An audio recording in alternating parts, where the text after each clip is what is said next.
Yo, let's go pour le 11 de Chelsea de tous les temps, de Drogba jusqu'à Peter Cech. Let's go pour le débrief. Avant que je ne puisse développer cette vidéo, commence par t'abonner, liker et partager la chaîne. Allez, les amis, vous savez très bien que Chelsea est en tout cas le club le plus emblématique de la ville de Londres, pourquoi pas du pays tout entier de l'Angleterre. Donc les gars, le 11 type de Chelsea qui en tout cas ont fait les prouesses de ce club du début jusqu'à présent. Donc let's go, on y va avec Peter Cech, le gardien emblématique. Aujourd'hui il a 42 ans les amis. Il est né à Plizen en Tchécoslovaquie, ce qui veut dire que là on tient. Pour la petite histoire, Peter Cech, en tout cas, il est arrivé en 2004, sous, en tout cas, l'époque de José Mourinho. Il a été, en tout cas, l'un des éléments le plus complet, l'un des éléments qui a permis à Chelsea de retrouver son auréole. Il a, en tout cas, participé à plus de 1024 minutes sans pour autant encaisser le moindre but. Donc, il est de l'épopée de la défense qui a encaissé que 15 buts lors de toute une saison de la Barclays English Premier League. En tout cas, donc ça va faire un sacré élément, un sacré challenge. Et en 2012, il prolonge son contrat de 4 ans avec Chelsea pour ensuite être sacré champion d'Europe en Champions League. On se rappelle tous que lors de cette saison-là, 2011-2012, Peter Cech, c'était un monstre. Du début à la fin de la campagne de la Champions League, il nous a sauvés à maintes reprises, notamment face à Barcelone en aller, tout comme au retour, en termes, n'est-ce pas, de prouesse, d'arrêt. En tout cas, c'était majestueux, c'était monumental de la part de Peter Cech. Pour moi, il garde mes faveurs d'un des gardiens les plus redoutables qu'on ait jamais vu, d'un des gardiens en tout cas le plus complet qu'on ait jamais vu, d'un des gardiens les plus en tout cas emblématiques de Chelsea depuis tout ce temps. Pour moi, ça reste en tout cas le meilleur. Pour moi, ça reste le meilleur. C'est pour ça que, à la fin, pour moi, je dis, c'est le meilleur des gardiens de Chelsea. En deuxième, comme défenseur central, on a Ricardo Carvalho, de son vrai nom, Ricardo Roberto Silveira de Carvalho. Il est portugais, les amis. Aujourd'hui, il a 46 ans. Pour moi, c'était un rock, parce que pour la petite histoire, les amis, il a été en tout cas l'un des éléments clés, parce qu'à l'issue de la saison 2004, Carvalho est suivi par plusieurs grands clubs, mais c'est à Chelsea qu'il décide en tout cas de partir parce que Mourinho le voulait. Et à partir du moment où tu sais très bien que l'entraîneur te veut, pour moi, pour un joueur, c'est vraiment une garantie. Il débarque à Stamford Bridge sous José Mourinho. Il avait un bon niveau. À l'époque, il y avait Paulo Ferreira, notre ancien secrétaire, etc. Il a effectué sa première saison de haut niveau pour ensuite, n'est-ce pas, remporter la Ligue, la Coupe de la Ligue, n'est-ce pas, remporter son premier match de Coupe de la Ligue. Voilà, j'y arrive. Donc pour moi, ça reste un rock. Par rapport à son gabarit, il avait un calme olympique. Et surtout, c'était un défenseur malin, parce qu'il évoluait aux côtés d'un John Terry, tu vois. Et à partir du moment où il a porté sa sérénité, il a porté, n'est-ce pas, sa couverture. C'est pour moi, je dirais, même si l'on a eu aujourd'hui Thiago Silva, mais en tout cas Ricardo Carvalho, ça reste pour moi le défenseur, en tout cas le plus intelligent qu'on ait jamais vu, aux côtés d'un John Terry. Parce qu'il est, en tout cas, dans la saison 2000, il est, en tout cas, il a participé à cette belle époque. Il a participé à cette belle époque parce que c'est grâce à lui et à John Terry qu'ils ont réussi, n'est-ce pas, à pouvoir garder les cages inviolées et à encaisser que 15 buts durant toute la saison entière de la Barclays English Premier League. Donc en gros, on se rend compte de l'immensité de ce joueur, de son calme, de son intelligence de jeu et de son placement en tant que défenseur. On se rappelle tous que c'était un ogre. Il a eu à faire une carrière archi, méga, ultra, hyper important en termes, n'est-ce pas, de challenge, en termes de trophées. Il a eu à remporter. Et c'est pour ça que pour moi, il reste le rock. Parce que pour moi, c'est le rock des rocks. Son compère, ce n'est autre que John Terry, l'emblématique capitaine de l'équipe de Chelsea. né en tout cas en Angleterre. Aujourd'hui, 44 ans, période pro de 98 à 2018. Donc en gros, il a eu à faire toute sa carrière en Angleterre. Là, il est entraîneur, etc. Il évolue du pied droit. Lui, sérieusement, c'est un enfant de la maison. Il est né et grandi en Angleterre. C'est un joueur emblématique. Notre capitaine l'a porté le brassard de 2004 à 2017. Donc, en gros, on comprend son impact dans le vestiaire, dans le jeu de l'équipe de Chelsea. Parce qu'en 2005, il est élu meilleur joueur du championnat d'Angleterre. Il est élu meilleur défenseur 2004, 5 et 15. Il est également meilleur défenseur de l'année en 2005 de l'UEFA, 2008, 2009 et dans l'équipe type du monde par FIFA 2005 et 2009. Donc vous comprenez que là, il y a un gaindé, il y a un sacré carrière, il y a un sacré challenger, il y a un sacré palmarès en termes, n'est-ce pas, du nom, de l'historicité, de l'impact. Pour moi, je dirais que celui-là, c'était le meilleur des meilleurs en termes, n'est-ce pas, de leadership, de force physique, de l'intelligence de jeu. Je me suis dit, là, on tient un défenseur. Il m'a ébloui. Pour moi, ça reste le meilleur défenseur qu'on ait jamais vu. Parce que, oui, il y aura des contestations, je le sais. Mais en termes d'impact, en termes, n'est-ce pas, d'aura, en termes de leadership, en termes de contribution et palmarès, etc., je trouve que en dehors de ces histoires, parce que il est à l'origine d'un conflit avec Wayne Bridge. Je sais que vous vous rappelez de cette histoire parce que c'est ce qui a même plombé son image au sein de l'effectif. Mais on va le signaler que avant qu'il ne soit champion d'Europe, il a commencé par trébucher lors de la finale face à Manchester United en 2008, les amis. Et là, il nous a causé, en tout cas, la perte du titre de l'UEFA Champions League en 2008 à Monaco. Et il récidive, en tout cas, en 2012, cette fois-là, avec un carton rouge face au FC Barcelone en demi-finale, retour au Camp Nou, et on se retrouve, n'est-ce pas, à jouer avec Gary Cahill et David Luiz. Mais il aura déjà marqué de son empreinte durant tout le parcours, n'est-ce pas, des qualificatifs. Pour moi, ça reste, n'est-ce pas, l'enfant de la maison. C'est ça. C'est une évidence, les amis. Latéral droit de tous les temps pour moi, c'est Cesare Azpilicueta. Cesare Azpilicueta. Lui, de son vrai nom, Tanko. Pour moi, je l'ai appelé Tanko. C'est le défenseur. Pour moi, c'était déjà un latéral complet. Et pourquoi pas, il a rajouté aussi sa qualité de défenseur central. Il était très fort. Pour moi, il a su, de par son leadership, de par, n'est-ce pas, son calme, sa bravoure, c'était l'élément le plus brave de l'équipe. Il est arrivé au moment où on était en train de traverser la période de transition, parce qu'après 2012, il fallait qu'on puisse, n'est-ce pas, balayer et commencer un nouveau cycle. Lui, il est arrivé à hauteur de 8 millions d'euros, plus bonus, ça veut dire 8,9 millions d'euros. Et le 25 septembre, il prend part à son premier match. Oui, ça a pris du temps. Après, n'est-ce pas, son transfert, ça a pris du temps pour qu'il puisse, n'est-ce pas, faire partie de l'équipe.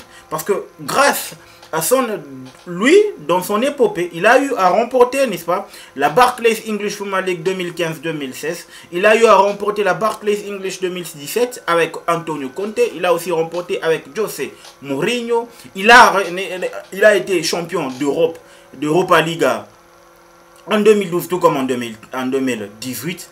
Et pour couronner le tout, il repart de fort belle manière avec un titre de champion d'Europe 2021. C'est le capitaine parce qu'il prend part, après, n'est-ce pas, le départ à l'été 2019 de Gary Cahill, le grand capitaine de l'équipe de Chelsea. Azpilicueta, cette fois-là, il a été nommé capitaine.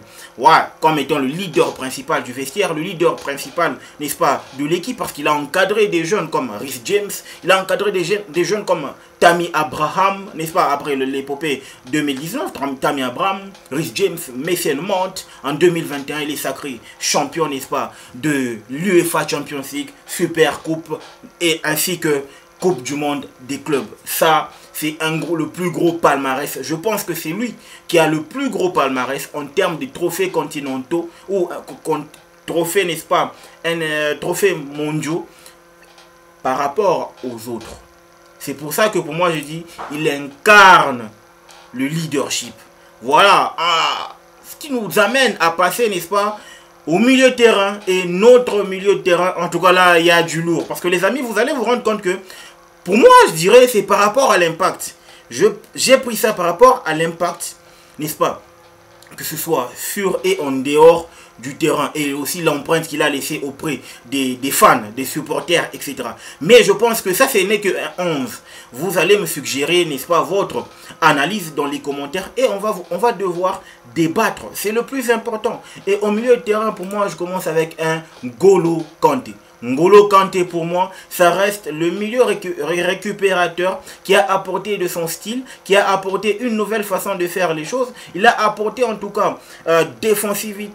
Il a apporté aussi ce côté défensif et côté offensif pour pallier et faire l'amalgame de deux, et pourquoi pas ressortir son talent d'attaquant. Parce que oui, en ce qui concerne marquer des buts, N'Golo Kanté c'était un génie. Il commence au stade Malherbe de Caen, je l'ai suivi du stade Malherbe de Caen jusqu'à Leicester où il fait une saison remarquable, parce que pour la petite histoire, il quitte de Leicester comme étant champion de la Barclays English Premier League à Chelsea pour encore récidiver avec un titre de champion d'Europe, champion d'Angleterre, n'est-ce pas, de la Barclays English Premier League. C'est pour ça que moi je me dis, là on tient facilement un grand joueur, un immense milieu de terrain. Pour moi, j'aurais pu mettre Claude Makelele, mais je pense que N'Golo Kanté a laissé en tout cas a eu un gros impact dans les chefs des fans, en tout cas dans le board de Chelsea, etc. Donc en gros, par rapport à son aura, il dévance au mieux, n'est-ce pas, Claude Makelele. Pour la petite histoire, en tout cas, il a remporté, il reçoit le titre de meilleur joueur de Première Ligue. Ouais, on a eu le meilleur joueur de Première Ligue comme étant un milieu de terrain devant Eden Hazard. Donc en gros, pourquoi n'est pas l'aligné d'entre de jeu? Donc vous comprendrez que l'impact qu'il a eu, pour moi, c'est redoutable. Pour la petite histoire, il a été élu homme du match des deux demi-finales face au Real de Madrid du début à la fin. Et où il finit également, n'est-ce pas, homme du match face à Manchester City lors de la finale 2021. En tout cas, il a réalisé, il a pas mal gagné. Hein. C'est la saison la plus aboutie de toute sa carrière. Il a eu à avoir un gros impact. Il a eu à gagner des titres avec cette équipe de Chelsea. Pourquoi pas des récompenses individuelles? Pour moi, je m'étais dit qu'au vu de la saison qu'il avait réalisée en 2021, il pouvait facilement gagner le titre du Ballon d'Or. Mais malheureusement, on avait choisi, n'est-ce pas, son ami, son compatriote, Jorginho. Pour moi, je dirais N'Golo Kanté a su. C'est pour cela que pour moi, il restera le joueur le plus souriant de tout notre effectif. Non, son compère, ce n'est autre que Michael Essien. L'homme au coup de boule, l'homme aux patates. Lui, il a lancé des patates. Il lâchait les patates face à Barcelone, face à Arsenal, face à Liverpool. En tout cas, lui, il est lâché. Des grosses prunes. Il est lâché. Pourquoi? Parce que c'était sa spécialité. Un milieu défensif coriace, un milieu défensif véloce, un milieu défensif aussi. Bien qu'il soit de petite taille, mais c'était un élément important dans tout type de système.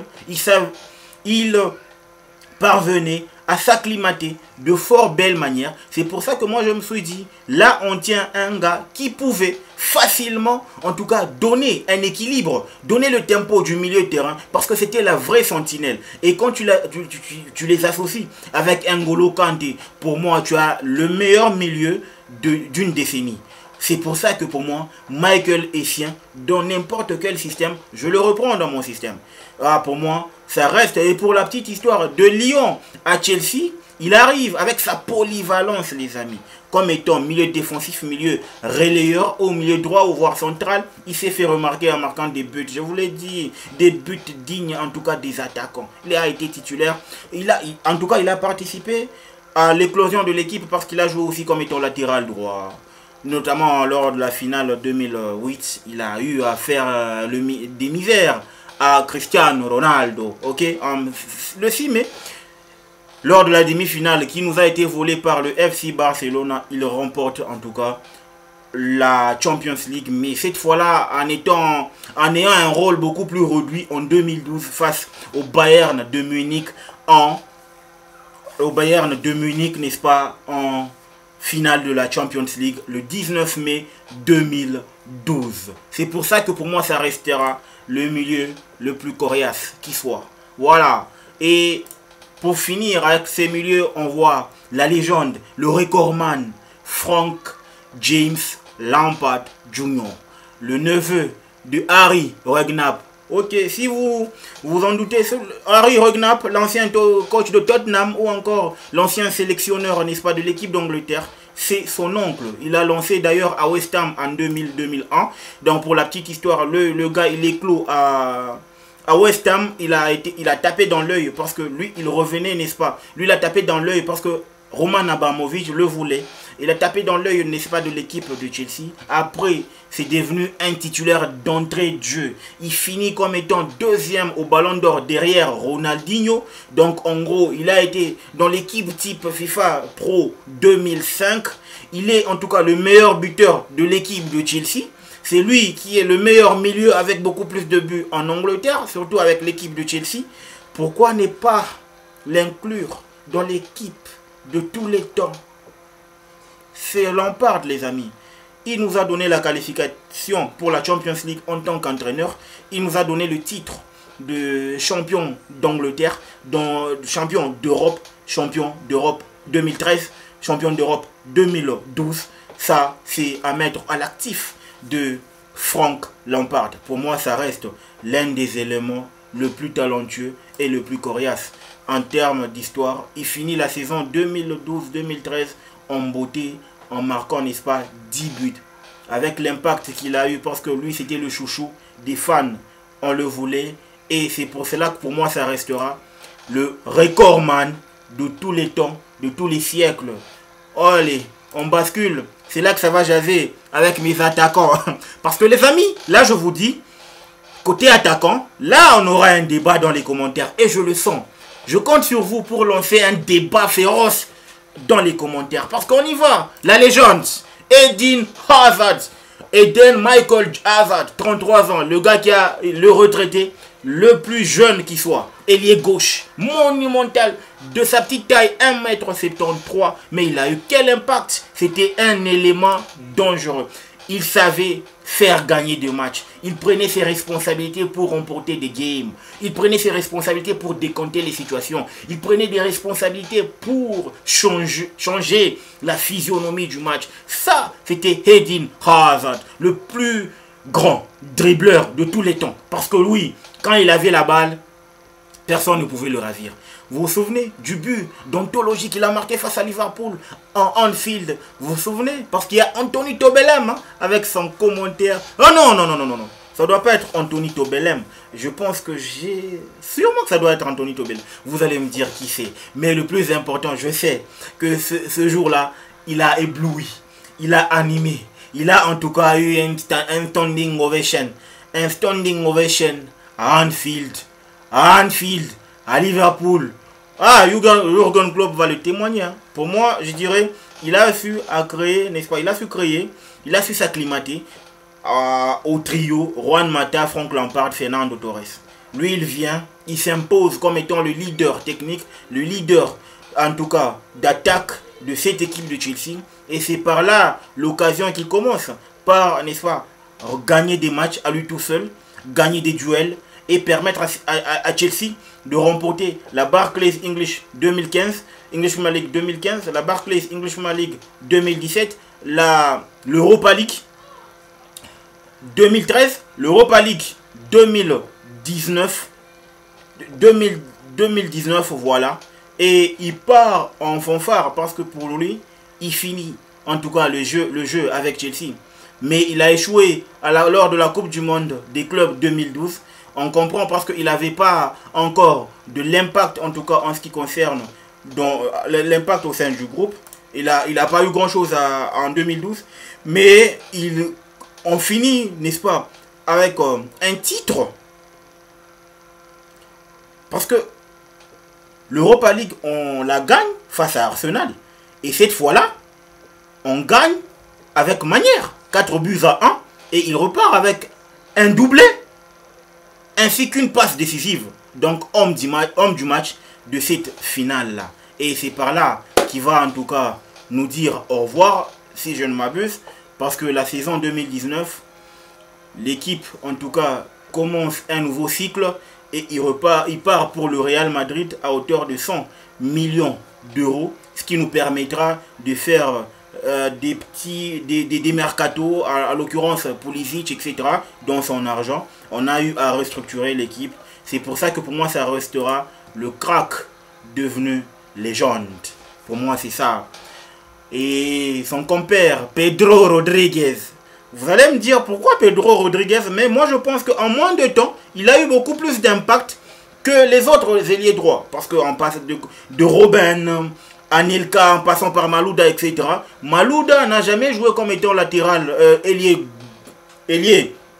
droit, mais il a beaucoup plus passé son temps en étant ailier gauche. C'est pour ça que pour moi, Malouda n'a pas pesé par rapport à Eden Hazard. Ok, je le dis simplement par rapport à l'impact. Mais je pense que avec le débat qu'on aura entre vous deux, vous et moi, je pense qu'on aura, n'est-ce pas, le temps d'en discuter. Mais pour moi, Pedro Rodriguez a eu beaucoup plus d'impact, a eu en tout cas n'est-ce pas, un effet prépondérant dans sa quête de titre avec l'équipe de Chelsea. Ok, il a remporté la Barclays avec Chelsea. Il a remporté la Barclays avec Chelsea.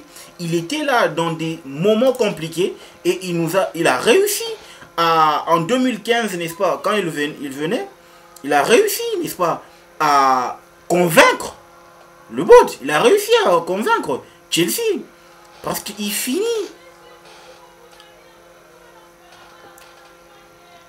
Au vu de son palmarès qu'il a apporté du FC Barcelone, il remporte l'Europa League. À succès, à succès. Donc vous comprendrez que, pour moi, je dirais que ça reste le meilleur des meilleurs, les amis. Alors pour la fin, ça reste en tout cas très impactant dans le jeu. Et c'est pour ça qu'il gagne mes faveurs. Alors pour la fin, celui-là c'est mon préféré. Le plus important, ce que je voudrais que je vous raconte, une petite anecdote. Les amis, lors de la finale de Champions League 2012, j'étais en terminale. Ici chez nous on dit 6e secondaire. L'école qui te permet d'obtenir, n'est-ce pas, un diplôme d'état. Les gars, j'étais en maquis. Donc en gros, je ne pouvais pas être à la maison. J'étais en maquis, enfermé par l'établissement. C'est là que je crée un subterfuge, les amis, pour en tout cas fuir, encore fuguer, hein, et aller voir la finale de la Champions League. Et ce jour-là, je suis tombé sur l'éléphant le plus dangereux. L'éléphant le plus dangereux, le coup de boule, Didier Drogba. En tout cas, t'es Billy. C'est comme ça que moi je l'appelle, t'es Billy. Le plus féroce, le plus grand, le tout grand des attaquants, le joueur, en tout cas, le plus grand joueur africain qui a joué en Barclays English Premier League en Angleterre. Pour moi, c'est le roi, le king. Respect. Sérieux, respect. Didier Yves Drogba, t'es Billy. Hein? Le gars qui a maîtrisé les coups de boule. C'est le génie. Il a maîtrisé les coups de boule. Petite histoire, le gars, il commence au Mans. Jusqu'à Guingamp.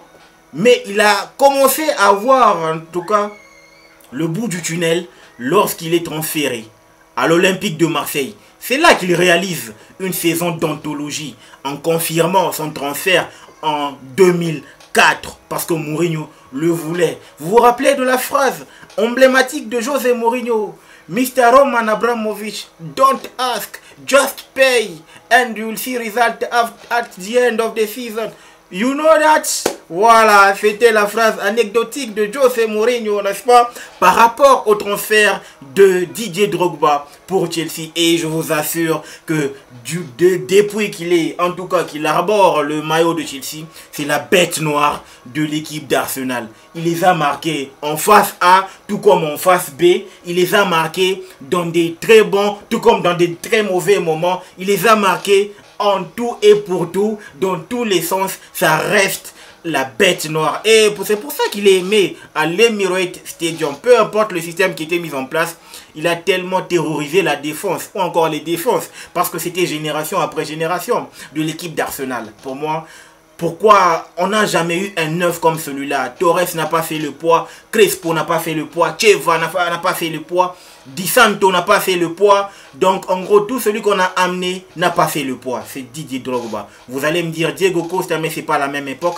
Diego Costa vient juste après, au soir de la carrière de Didier Drogba. En finale de Champions League, les amis, en 2012. En 2012, moi, je dirais que cette année-là, il a décidé de prendre cette carrière, ce parcours de manière personnelle. Parce que des huitièmes de finale contre Napoli, à l'aller tout comme au retour, Benfica, là il n'a pas eu un gros impact, mais depuis le match face à Barcelone jusqu'en finale, n'est-ce pas, c'était un Drogba ultra décisif. Et il a permis à Chelsea de remporter la Champions League pour la toute première fois. Il avait songé à une Panenka, mais il s'est rendu compte que dans les perches, il y avait le plus redoutable des gardiens, l'homme handball, en tout cas Manuel Neuer.